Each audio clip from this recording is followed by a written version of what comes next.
বন্ধু, মা তো 50 টাকা দিল বেগুন কিনতে। বেগুনটা করতে কিনি বললি? আমাকে দে, আমি আনছি কিনে। 50 টাকা লোড একটা পেয়েছি, মালদার পার্টি ছাড়া যাবে না।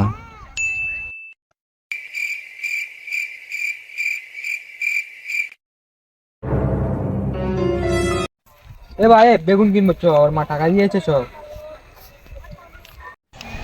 চল দুই না টাকাটা হাফ আপ করে নেবো আর বেগুন চুরি করে দিয়ে দেবো। চ। বেগুন গাছে তো পোকা লেগে গেল, কি করি? বিষ মিষ মারতে হবে। ঠিক আছে, ভাতটা খেয়ে আসি, এসে দেখছি।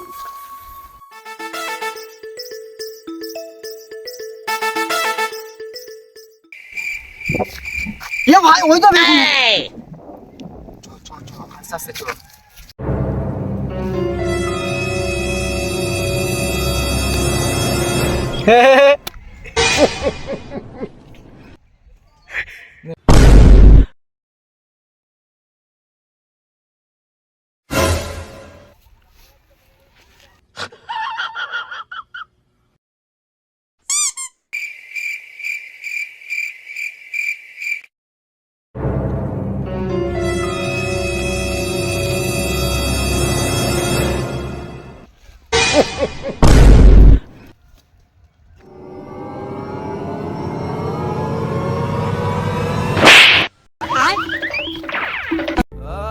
চিটিং মায়ের কাছে বেগুন কিনতে দিলাম, এখন এলুনি। যাই বাড়ি যাই, টাকাটা হয়তো চোঙা লেগে গেল।